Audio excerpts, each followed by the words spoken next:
queridos e amados irmãos, que Jesus nos guarde e nos abençoe no hoje e no sempre de nossas vidas. O eminente romancista Fernando Duó, em seu livro A Dor do Meu Destino, pôde asseverar com muita propriedade que o espírita transcende a configuração psicológica do homem comum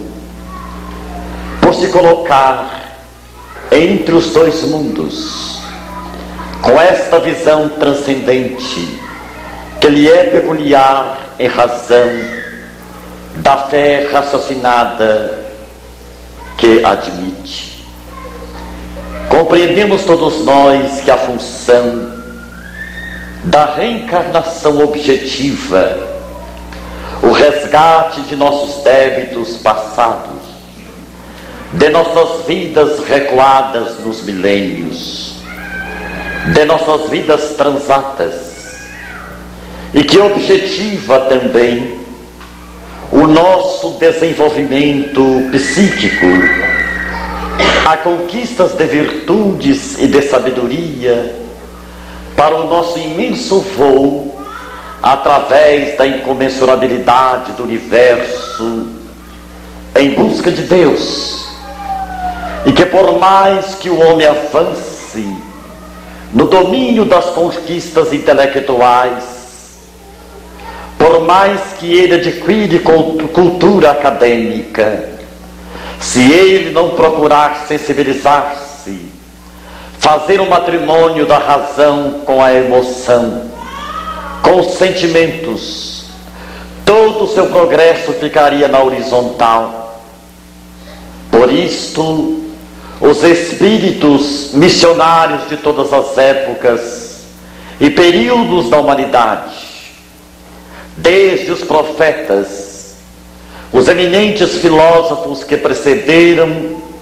a descida do Cristo ao orbe, por ele edificado, conclamar os povos ao amor, à sabedoria de uma vida equilibrada e reta, a um comportamento de uma ética superior, sem a qual seria impossível o homem encontrar com a felicidade, nem aqui, nem alures, em parte alguma. Depois veio o próprio Senhor em pessoa para traçar as diretrizes infalíveis da perfeição para toda a humanidade, exemplificando Ele mesmo a mais alta virtude do amor, da humildade, da doçura, da benevolência, direcionando as multidões para a vida inacessível do Espírito. Após ele, numerosos pensadores, grandes tribunos visitaram novamente a Terra. Todos eles rasgaram horizontes mentais na mente de seus milhões de ouvintes, também tentando direcioná-los em busca de horizontes vastos da mente e da alma imortal. Mas, mesmo assim, lenta tem sido através dos séculos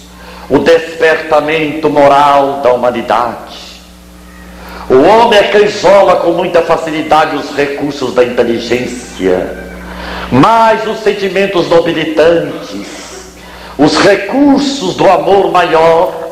jazem nele ainda embrionários, em germes, até que pôde a humanidade receber a mensagem da doutrina espírita, trazendo então para a humanidade uma abertura cósmica da evolução. Coube a Allan Kardec nortear o pensamento humano, dando-lhe uma verticalização correta em busca da eternidade da vida, mas dentro de uma lógica irreversível, mas com todos os conhecimentos filosóficos e científicos que estruturam a doutrina espírita. O eminente filósofo leonês, o professor emérito de Pestalozzi, foi bastante sapiente para escrever nos frontispícios da doutrina espírita esta legenda inovidável: fora da caridade não há salvação. Compreender Allan Kardec que não basta o homem conquistar o acervo da cultura, voar com a inteligência, devassar o infinito dos mundos, se ele não conquistar para si a bondade, as qualidades do amor elevado e puro e sublimado que nos ensinara Jesus. Nenhum espírito lograria avançar para as esferas superiores e mundos superiores se não tivesse consigo o equilíbrio das duas asas, sabedoria e amor, para perfectibilizá-lo diante da vida eterna. E nesta noite, para a nossa felicidade, o livro Luz da nossa evolução, o maior código de amor e de moral que até hoje a humanidade pôde receber, e que os Espíritos dão ênfase em todas as suas mensagens. O Evangelho segundo o Espiritismo vem de nos dizer alto e bom som as nossas reflexões mais íntimas, que fora da caridade indubitavelmente não pode haver felicidade, que fora da caridade não pode existir a paz, que fora da caridade não pode haver equilíbrio, que fora da caridade não pode existir a moral, que fora da caridade não pode haver salvação. É abrangente o pensamento do codificador, porque ele está em consonância com a universalidade dos ensinos dos Espíritos de todas as épocas da humanidade. E hoje, através de milhares de mensagens veiculadas pela espiritualidade maior, pelos médios de todos os continentes do globo, a tônica principal da mensagem é o trabalho e a caridade. E nas entrelinhas do Evangelho segundo o Espiritismo, para que não houvesse dúvida a respeito dessa virtude por excelência, nós compreendemos a caridade material e a caridade moral como sendo as metas a alcançar. Caridade material, a obrigação do homem alimentar o seu irmão, atender em suas penúrias e necessidades físicas. E caridade moral, a mais difícil de todas em nossas vidas. A caridade de perdoar, a caridade de não falar mal dos outros, a caridade da nossa própria transformação íntima para melhor, a caridade de sermos honestos, a caridade de sermos justos, a caridade, enfim, que determina um comportamento equilibrado e reto para o homem, para que ele possa viver em harmonia com as leis de Deus, com ele e com a sociedade humana. Então não há regra de comportamento mais elevado para todos nós, os espíritos em evolução na Terra e nos círculos espirituais, do que a norma da caridade. Não há para nós outro comportamento. Os Espíritos jamais disseram que fora da filosofia que indaga, da ciência que investiga, o homem seria impossível encontrar com a felicidade. Pelo contrário, tantos pensadores eméritos do espiritualismo, quanto aos espíritos egrégios da codificação kardeciana, norteia o pensamento do homem para uma vida de equilíbrio, para uma ética de comportamento elevado. Porque se nós não nos sensibilizarmos, se nós não nos voltarmos para o bem, para a solidariedade humana, todo o nosso conhecimento redunda apenas em conquistas vazias e inócuas. Vemos aí os intelectuais do mundo numa maratona de competições intelectivas, em conquistas apenas materiais, levados por um desmesurado egoísmo, ameaçando o mundo de extermínio. Vemos os grandes pensadores da atualidade, todos eles preocupados com os destinos da humanidade. Cérebros de grandes celebrações acadêmicas, filósofos e pensadores mil, desnorteando o pensamento coletivo para as ideias revolucionárias do materialismo, escravizando o homem ao imediatismo do corpo que passa, das horas de ilusões que fenecem, como as flores belas da manhã, mas que na tarde fenece e morre. Vemos aí o colapso moral da sociedade em decadência. E se nós não nos voltarmos para Jesus, se não tivermos conosco os padrões do seu comportamento elevado e sublimado, estaremos irreversivelmente caminhando para a desagregação dos nossos caracteres, abismando-nos na dissolução dos costumes. Por isso o Evangelho postula a necessidade de uma ética superior, capaz de salvar o homem das catástrofes da inteligência divorciada do coração, norteando-nos em equilíbrio e mostrando-nos que é impossível caminhar para frente com as nossas mentes e com os nossos sentimentos em estados de eclipse pelas nossas paixões indominadas,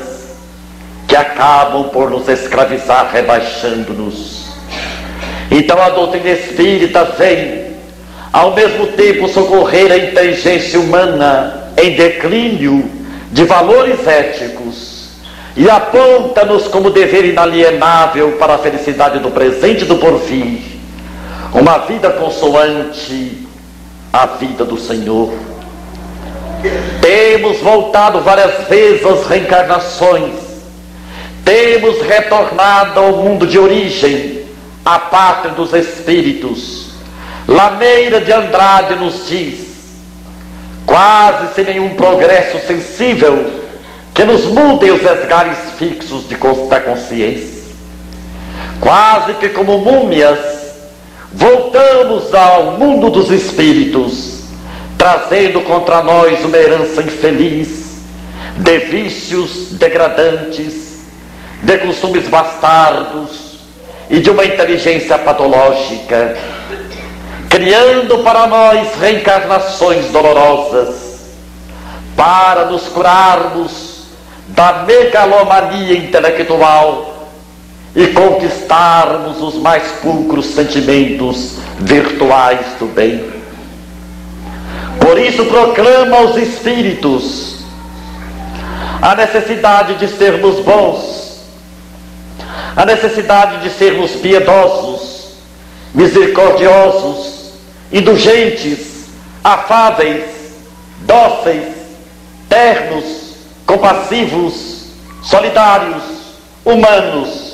perfectíveis, para socorrermos esta humanidade sofredora e esclerosada, que perdeu a direção de Deus e se abisma no cairel da própria loucura. São milhões as vozes que clamam em toda parte dos continentes do mundo, para que o homem tenha compaixão do homem, para que o homem possa entender o homem, para que o homem possa socorrer o homem. Porque se houve uma conquista evidente de conhecimentos científicos, esta tecnologia não soube aproximar os povos com dignidade. O homem ainda não sabe estreitar distância entre os corações, soube apenas estreitar distâncias geográficas. Voamos em aviões supersônicos, Viajamos por transatlânticos, viajamos em espaçonaves, falamos pelo telégrafo sem fio, pelo telefone, temos radares, robôs e computadores, mas nunca houve tanta distância entre os corações, tanta distância abismais entre as almas. E isso ocorre dentro do próprio lar, aonde meia dúzia de pessoas vivem distante umas das outras, como se nada tivesse de comum entre si, nenhum liame de fraternidade, nenhum liame de solidariedade, aonde a antipatia, a indiferença congela os corações e faz com que os seres se afastem moralmente uns dos outros, vivendo como inimigos debaixo do mesmo teto. Então o que vale para nós esse progresso de horizontalidade, se nós não temos nenhuma verticalidade positiva em nosso favor? Então, quando o Evangelho fala e proclama a necessidade da caridade, isso não é nenhum pieguismo dos espíritos,